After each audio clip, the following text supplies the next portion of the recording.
Hi everyone, we have put together how much our motorhome has cost us to get set up, and An absolute fortune. it has been, but worth every cent. So we've got some figures here for you. We've got a tour of the motorhome. You'll notice that they've been done on different days, and that was because you just get tired of doing all this. Absolutely. So we kind of started and stopped. So first of all, we'll show you the tour of the motorhome.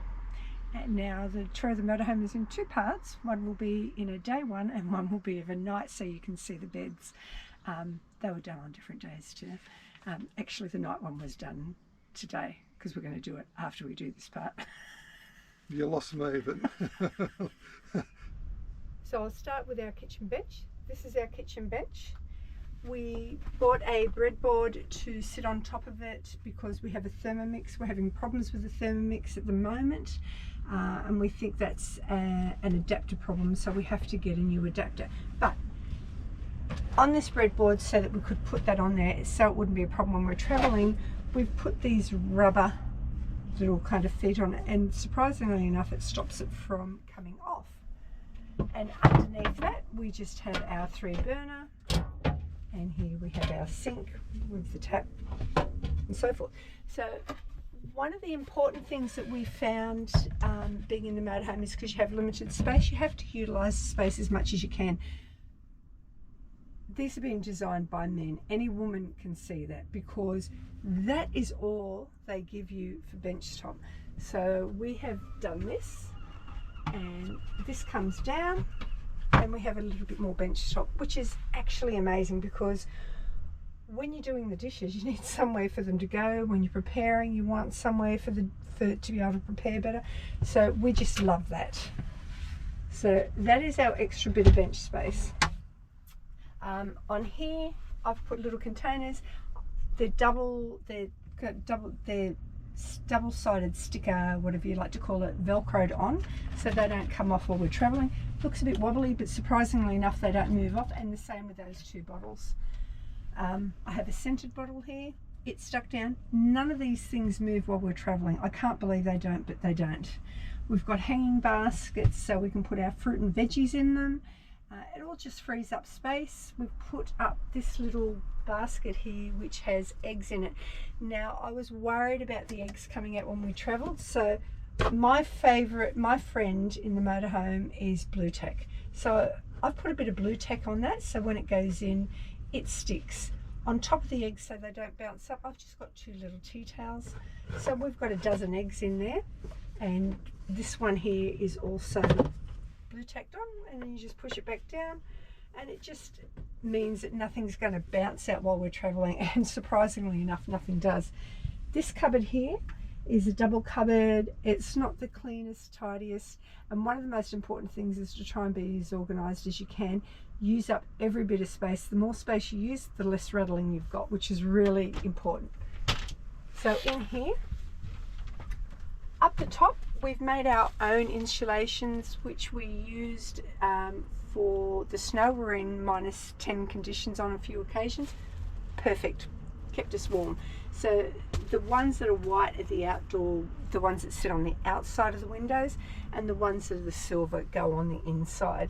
On this side here I have Tony's Guinness, of course, we always have lots of that, and just leftover food, extra stuff that we have that we put in the cupboard. Just some things like Nurofen tablets, all those sort of medicine cabinet stuff, and the top drawer is just my underwear and socks, and I've even got jigsaw puzzle and a roll out thing so that when I finish I can just roll it up and put it away. Down here we have our pillows. We have our vacuum cleaner. Now, the vacuum cleaner, trust me, you want one of these. It's got the extension and it's just fantastic, and it charges on the 12 volts, so it's easy. This you cannot live without. Sorry, this is for doing your windows. You just push the button, sucks all the moisture off the window. You'd be surprised how much moisture you get on the windows in the winter. We haven't really done a lot of summer, but I don't think we'll have a problem because we'll have windows open. And then just a few other little things underneath those that sit in the back of that. Down here we have our ramps. We don't use them much, but we do have ramps. Outdoor chairs, toolbox. On the other side of those chairs we've got a table, and then we've got containers with our sticky tape, which we access from the outside as well. So there's a door on the outside that accesses on the inside of this as well. And that also has things like tapes, hockey straps, everything's in a container, everything is labelled, so it's easy to find in a hurry and hopefully in the same place. On the sides I have hooks for everything. We have hooks there for the jackets. We have a couple of bags. This one's fallen down. We have bags on the top. Down there our beach towels, they fold up really small. And I also have sensor lights. Now they normally work every single time, so I'm guessing the batteries have just gone flat today. So those lights are fantastic. So they're sensor lights, so we can see what's in there in the night time. The next door is the bathroom. I hang my bag on the outside. I just take that down and you come in, you can see that we've got the toilet, we've got the shower. Our towels are still drying. Our towels are still drying because we had showers this morning. These two doors here, and the other one there, they come in and they meet, and so the rest of the bathroom doesn't get wet. We've just got a sink and a cabinet up the top. Down the bottom underneath this is a bamboo floor, which is fantastic. But what happens is when you're using it all the time, you get a lot of dirt, and so when you have a shower and you lift it up to clean it, the water isn't flowing away. So we've got these mats and we can shake the mats regularly, which means that we don't get those blockages. I've got things like our dirty clothes basket, mop, all that sort of stuff. Now the next cupboard we have is a mixture of stuff. On the left we've got this. We're still just coming out of winter. We've got our gloves and scarves, headbands.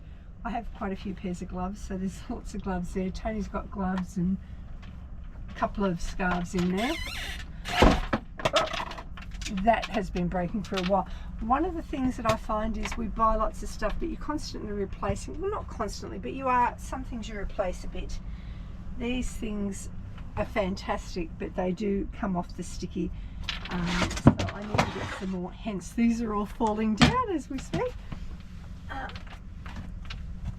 This isn't what these were designed for. These are actually for saucepan lids, but we had them on here. I just need to get another one of these because the stickies come off a few times, and this is a problem when you're moving around a lot. Things jiggle a bit and put a bit of pressure and they come off, but they're well worth it and they're cheap. Over here we have hanging space, and underneath that I've got my Thermomix, so that stores really safely. I have got a bag, but I have to get that because that's with the person I purchased it from, but we've got the packing Thermomix coming, so that really secures it. We've just got over here, we've got our projector, power cords, things I've been buying for the grandkids, some books because they're in English, I can get them. Up the back, yeah, that's for the grandkids. Most of that stuff will be gone in a few weeks, so that'll free us up again. A couple of saucepans, behind that water bottles.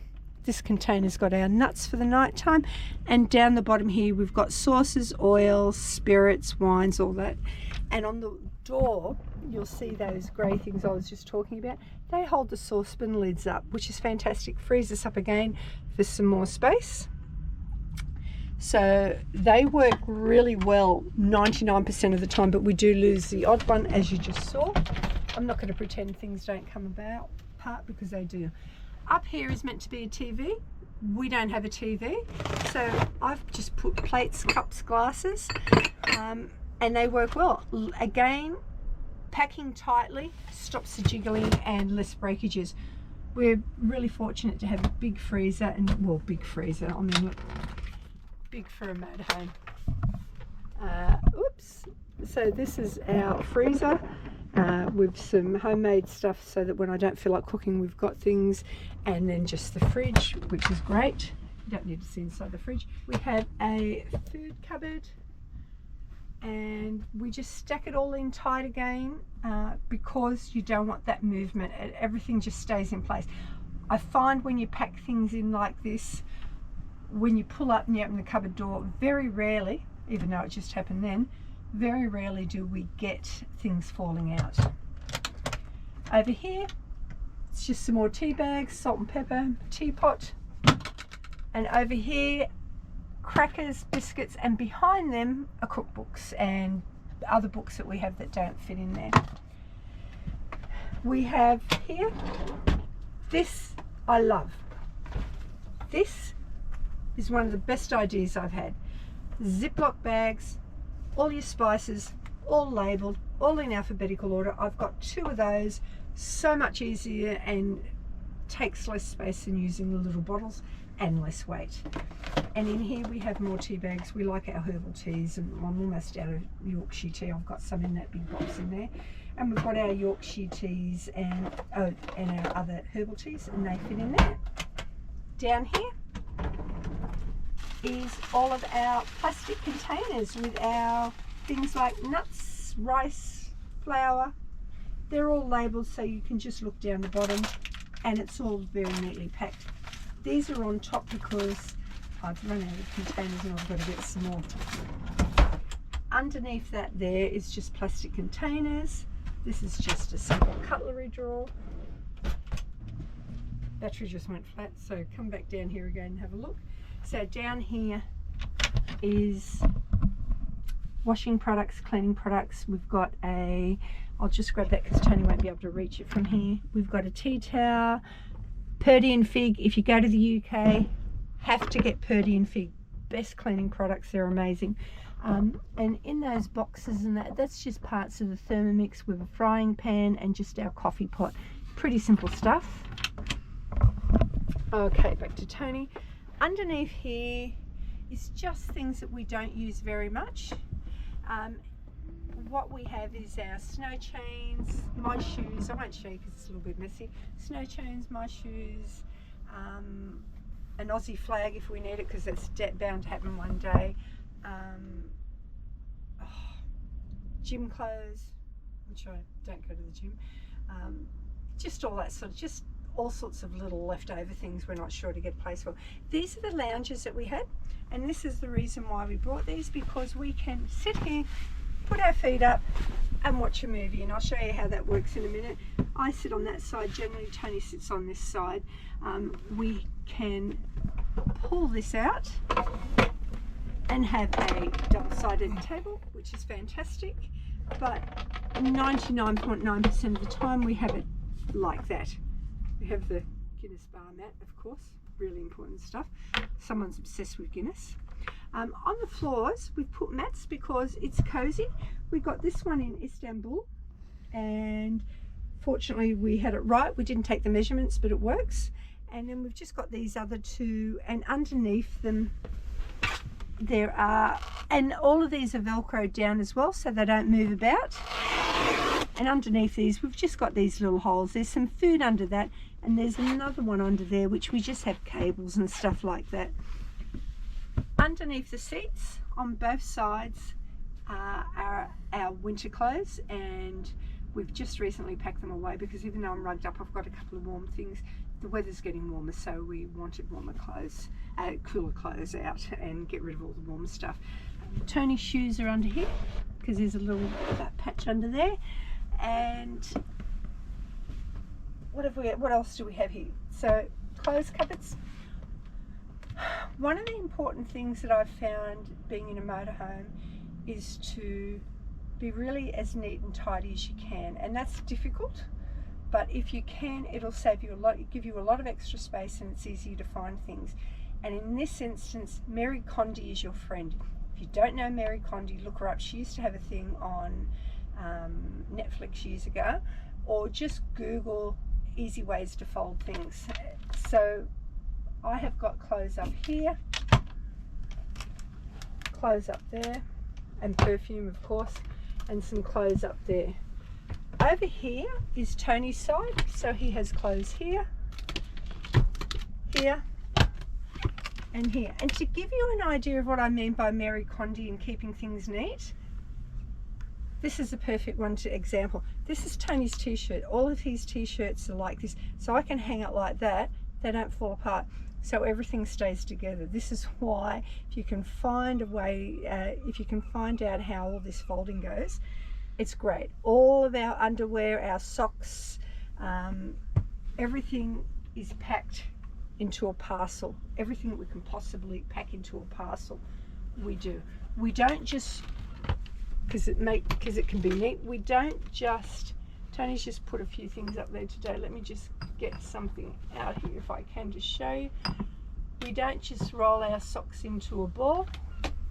We do them into a little parcel, and then you can line them up nice and neat. Now, Tony, if you can come up this way behind me, I'll show you how we watch TV, or not TV.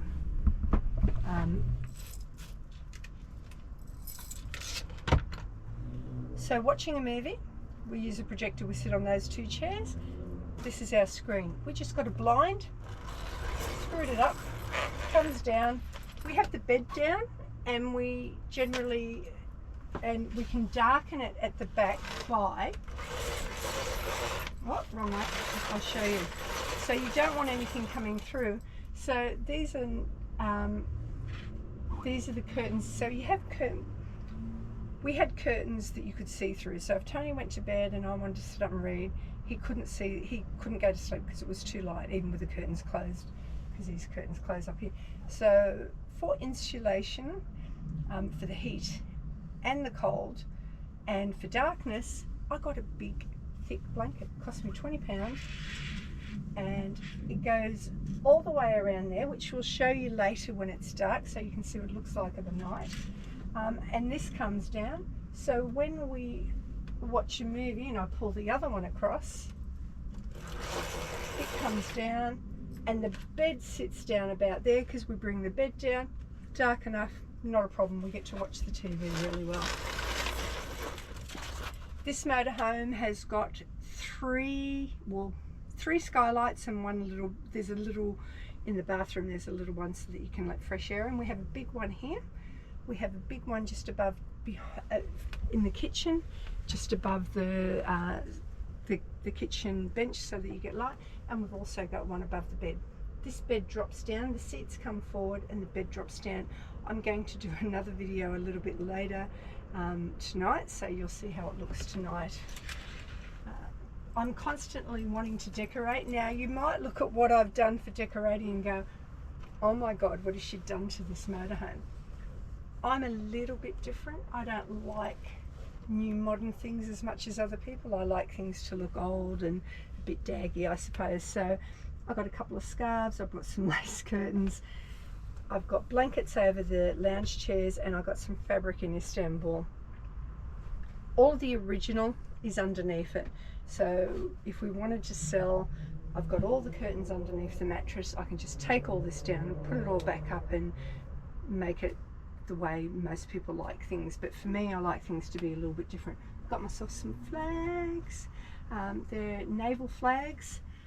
We've done decorating. We're slowly doing decorating, I should say. So can I take that, Tony, and I'll just show. We've been collecting these metal, I don't know what you would call them, little poster pictures to make the place look pretty.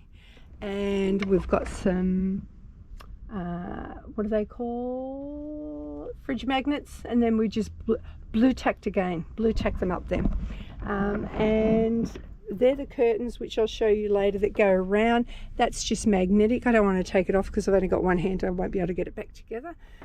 And we have fairy lights all around. So it looks like a bit of a kind of boudoir of a night time. The fairy lights are so we don't draw as much power. We're not having any power problems, but we just thought it's good to not draw as much power as we can, just so that we have the power if we need it for something else. We have e-bikes, so we can charge the e-bikes here with the power on the motorhome. We have a 2,400 watt converter. Inverter, not pure converter. sine wave inverter. That's right. So we can power up we should be able to use a Thermomix, but we have, the Thermomix is British, this is European.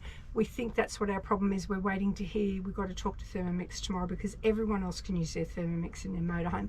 We've got a new inverter. It's not even 12 months old, and we've got a new lithium battery, so we shouldn't have any problems. We think it has to do with the adapter from UK to Euro.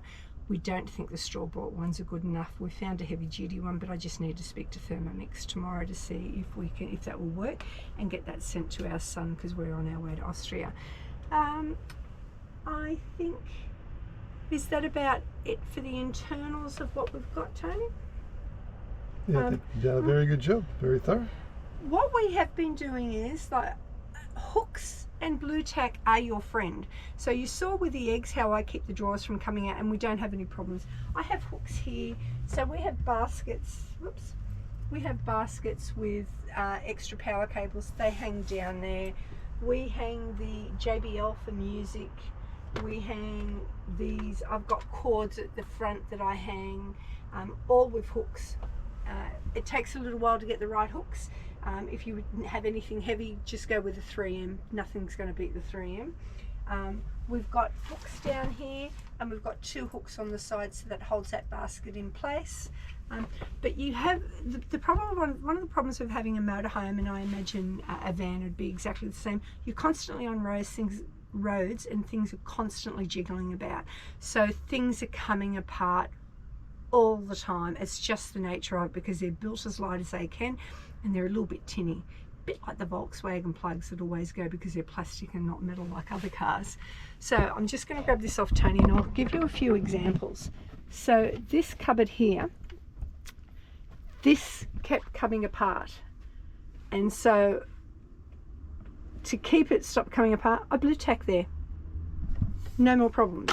It worked. We've just recently had a problem in here where with the jiggling, this screw up the top here came out, but it was bolted on in the inside and you can't get to the inside. So we've got a longer screw, and I've blue tacked in the corner so the screw can no longer come out. We've just got, like, we have our hand wash and what is it called? Moisturizer. And they're stuck on there with little clips, and they come up that easy, come off. Over here I've got one for washing. Got to say, Marks and Spencer's aromatherapy, beautiful. If you're in the UK, you want Marks and Spencer's aromatherapy, so you've got nice things to shower with, and you want the Purdy and Fig. Purdy and Fig is the best.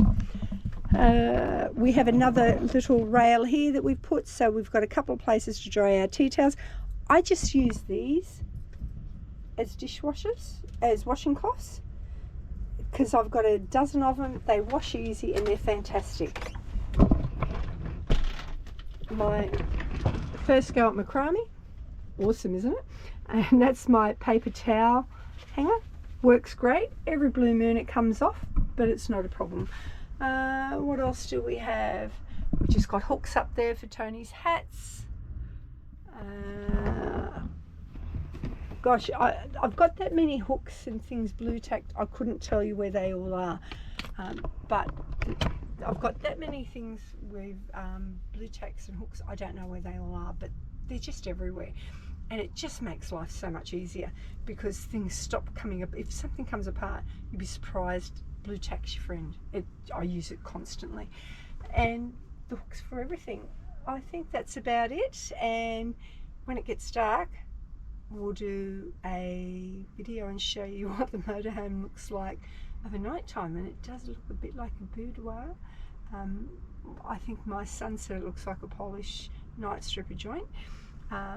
Quite possibly I would have to agree with him, but I like it. It's nice and cozy and it's bright and it's just not boring. I like colour. Yeah, so I think that's about it. And Tony, pop the lights on up the front so people can see the red thick curtains that I've done, and they can see just how boudoir it is. So these are the curtains that I made to give us that real velvety polish strip nightclub look. Which is the look you were trying to achieve. Absolutely. Okay, so time to go to bed. Let's get the bed down. How do we do that?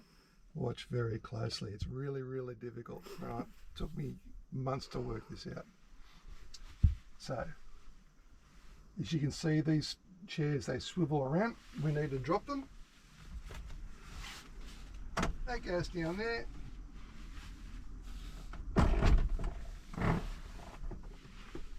That goes down there. This gives us plenty of room to drop the bed. How do we do that? With this buckle, we'll let that go down there, and down comes the bed. So we store our pajamas up here. I'll just get them out of the way because you don't want to see our pajamas. How do we get into the bed? There's a ladder. And it's pretty much a ladder which just hooks on right there.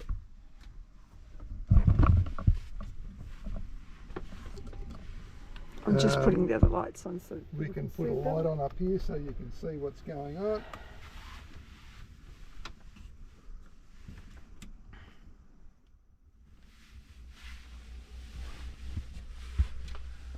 And that's our bed. And this is where we sleep.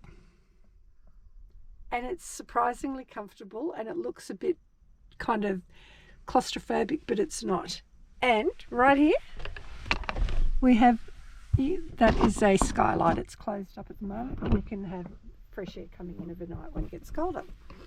And close up the curtains, Tony. Let's show everyone how it looks with the curtains. You don't.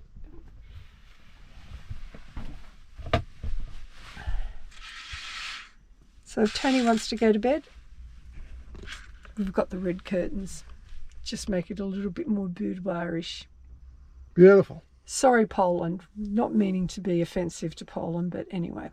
So that is our nighttime look, and that is our final of the motorhome tour. How good was that? Oh, hot stuff. Eh? Hot stuff. Academy Award winning documentary. Ain't that the truth? Okay, so I'm going to go into, well, we are going to go into how much this cost us to set up. And we'll start with, the first thing that we did was we contacted John from France Motorhomes, and he was incredible. And he helped us to set up what's called Associate Civil.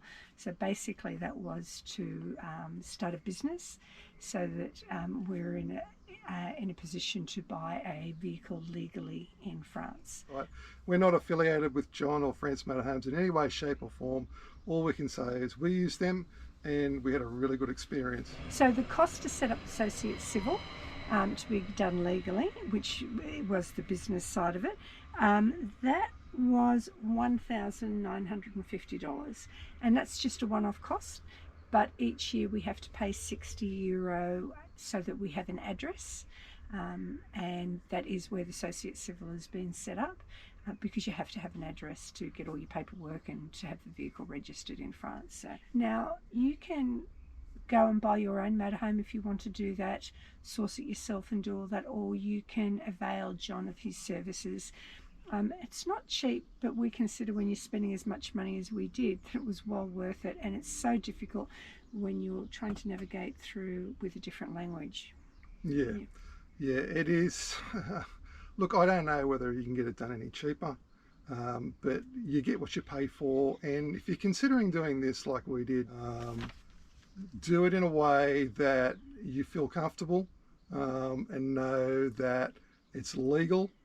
That's the main thing. So we put a small deposit down, which was a holding deposit, and then I forget what we did after that. It was 5,000 deposit, wasn't that little?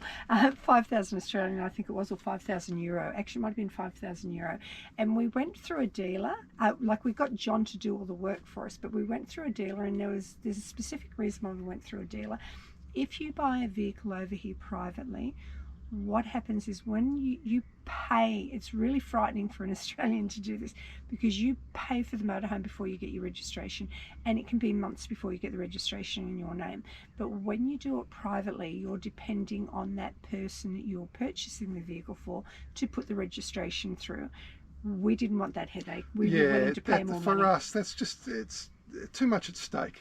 Yeah, so we went through a dealer. So we went through a dealer, and you get peace of mind through a dealer.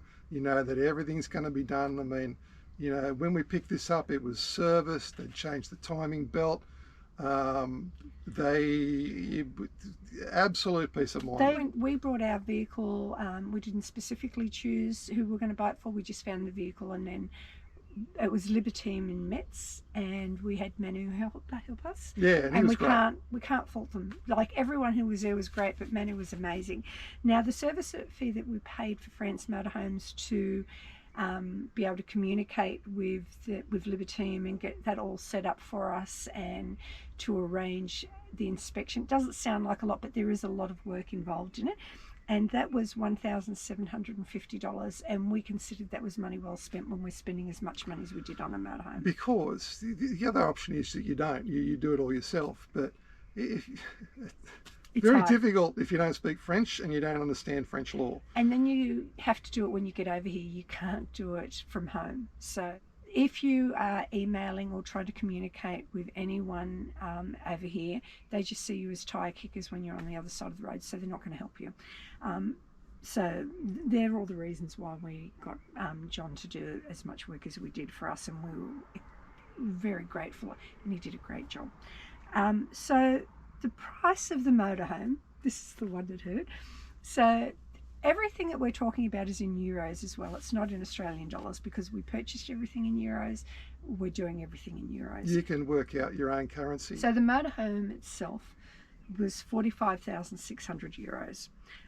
We wanted to get a few more things done to it. We got solar. We got we got a rear view camera. We got the gas flow system fitted. We upgraded the battery to 150 amp hour lithium with 160 watt solar. Just a few bits and pieces that we felt, because we live in it full time, was going to make a difference to our life. So, so we got all that done. Now, those extras cost us an extra €5,350. Then what we did was, when we went to Ireland, and it was difficult to get a good alarm system in Europe. And we knew what we wanted, and the alarm system that we wanted you could get in the UK and Ireland. So we got Northern Ireland. Yeah. We got it done in Northern Ireland, yeah. And we paid a lot of money for our security system, but the reason why we did was because it's got a back to base. We can be in the motorhome overnight, and if someone were to break in and we didn't hear them, we can have it set so it will go off if someone tries to come in through the door. If someone drives off in the motorhome and there's no keys in it, so they kind of jump start, I don't know, have a hot wire or whatever they do, it will be notified back to base, and they will contact us straight away, say, are you in the motorhome? And we'll say no, and then they can stop it in its tracks, and then they will ring the police to let them know where the motorhome is. So if you come looking to steal our motorhome, we know where it is at any given point. So those it all connects to an app. And it's really easy to manage. Yeah. And it didn't cost us the earth, but we just thought it's a must-have. Yeah. You know, we've got all our possessions in here. Yeah. For the next so many years. That for us, it was a no-brainer. And if we were to go out for the day and we thought, did we put the alarm on? Did we remember to do that? We just jump on the app, and if it's not on, we just push a button and we can set the alarm from wherever we are. You can do it remotely. So yeah. We're pretty happy with that. We also went for what's called a lifetime support. Back to base monitoring. You can do it annually or 3 yearly. We went for in a 5 year. We went for an annual. So the alarm system. No, we went for a lifetime. Sorry, we went for the lifetime. Sorry. Yeah. So the alarm system itself was €1,553, and even though we paid for it in pounds sterling at the time, but we converted everything, as I said, everything's in euro, and the lifetime was €508. It was probably actually a bit less, because I've just converted that recent today, and the Australian dollar is pretty bad, and I don't know how. But it gives you an idea of how much it would cost you. Yeah, so the insurance on the vehicle for 12 months, this is incredible. I don't know what its insurance is like in the UK or the US, but it's pretty damn expensive in Australia. So this motorhome to insure for 12 months, and it also gives us roadside assistance throughout Europe. So if we have a breakdown anywhere in Europe and the UK, we're covered. And that was only €956. Like that. Bargain. Absolute bargain. Where do I sign? That's Yep. what I said. Where do I sign? Yep. And then our next big cost, very important, were the e-bikes. Yes. So the biggest decision there was, do we get a regular bike, or do we get regular bikes, or we get e-bikes? Because there's a big price difference. Massive. So after much deliberation, after having my thinking cap on for quite a long time about it, we thought, given that, you know, we're in our 60s, and that we would probably be riding in mountains at some point and so forth, that if we didn't get e-bikes, we'd probably wish we had e-bikes. So to compromise on the whole thing, we bought second-hand e-bikes. And we bought them through a company called Upway, UPWEY. So yeah, look it up. I think it's UPWAY. No. It's Upway, is it? Have a look. It's called, they pronounce it Upway. They're in France. Are they in France? I think they're a Belgian company, but anyway, Oh, do. If you Google Upway What do I know? second-hand e-bikes, you'll find it, right? And no, we're not going to put a link in the bottom like everybody else does, because you guys are adults. You can look it up. It's not hard. Trust me, it's not. If I can do it, you can do it, right? It's called Upway, and you get a really good deal on a second-hand e-bike, right? Now, they're not cheap e-bikes. There's no Chinese built e-bikes. They're all brand, like familiar brand, middle to top end brands e-bikes that would normally cost you a lot of money. You'll see on the website that if you see a bike that you're interested in that price range, they'll give you the lowdown on the history of the bike and how often the battery's been recharged and so forth, and if there's a scratch or two on it, or whatever the case may be, how old it is. You're going to get scratches anyway. But honestly, like, they're bikes. You don't need a brand new bike. It's going to be on the back. If you're going to use it, it's going to be on the back of your motorhome. But the two bikes combined cost €3,546. So that was another big expense, but we thought well worth it. Yeah. And the last thing that we've got here, because these are just our big expenses, up until September, we'd spent about $1,200 on things for the motorhome, like plates, saucepans, knives, cutlery, blankets, sheets, pillows. We bought a new mattress and it's been really, really comfortable. So we just bought a whole lot of stuff that you'd need to fill your motorhome. You'd be surprised how much you would spend doing all that. We've brought more things since then, but up until September, we use that as our setup costs. After September, anything else that we brought, we just put in our day-to-day living, which we'll be doing another video on. I think end of June comes up to the time that we'll be in the motorhome. We're just in spring now. It's early May. Are we in May? No, we're not quite May. Tomorrow is the 1st of May. So we're coming into May. The weather is beautiful. We're in Salzburg tonight, and tomorrow we head down to Slovenia, and we're going to make our way through Slovenia into Eastern Europe, and then just for the next 6 months we'll be heading down. We'll be heading up through a bit of Eastern Europe, then down to Bosnia-Herzegovina in a couple of months after we get out of the Schengen again. That's the plan anyway, but it could change, as every other plan that we've made has changed. True, we do change constantly. Wherever we land is wherever we land. Yeah, we still haven't made it to Norway.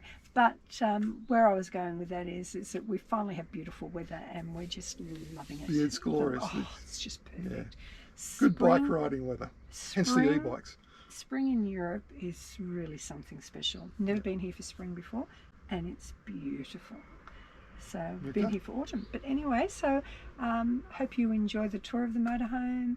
Hope these prices help anyone who's interested or considering doing something like this. You certainly don't need to spend as much money as we did, or you could spend a lot more. We kind of went mid-range. You could spend a lot less, or you could buy something really schmick. The only other thing I would say is when you are buying a motorhome, consider how long and how wide it is, because these roads you go down are pretty narrow and can be really frightening. When in some, ours is what, how long is ours? Is 6.7? 6.3 plus the bikes. 6.3 plus the bikes. That's and then length. we're Width is 2.1. 2.1, and we found that we were big on some of the roads, particularly in Ireland, and even in the UK, the roads were pretty narrow there as well. And we haven't even hit Italy, God help us, when we get down to Tuscany. We've done a little bit of we did do a little bit of Italy. Italy. A little bit of Northern Italy, But but at the end of the day, it is what it is. The grass is always green on the other side, right? So if you're in a smaller motorhome, when you're driving along, you think, oh, thank God I'm in a small motorhome. When you're pulled up for the night and you want your space and you want to stretch out, you always want what you don't have, right? Yeah. But it's just the two of us. This is ideal for us. Yeah, we love it. If you're interested in, I've on our we've got a website page. On that, I've listed all the things that we considered important prior, because we travelled a lot in caravans and all that sort of stuff, so we knew what we were looking for and camped a lot in the past. But also, since we bought the motorhome, things that we thought were really important, and that that things that you want to consider when you're purchasing a motorhome. So I've done a long list of that, and I do change it every now and again when I think of something or something changes. So you can jump on our website. That's Travel Chash Aussies. I think I can put that down for you to read. You're clever. And look, if you've got any questions, just put them in the comments below, and we'll get to it. Yeah. Maybe. All right. Well, happy motorhoming if you're planning on doing that. You won't regret it if you decide to come over here and do what we're doing. It's the best thing we've ever done, and it's certainly more affordable than being in Australia. And if you're going to do it, let us know. Maybe we can meet up. Absolutely. Have a Guinness or two. Yeah. All right. Fine. Okay. See you later. Bye.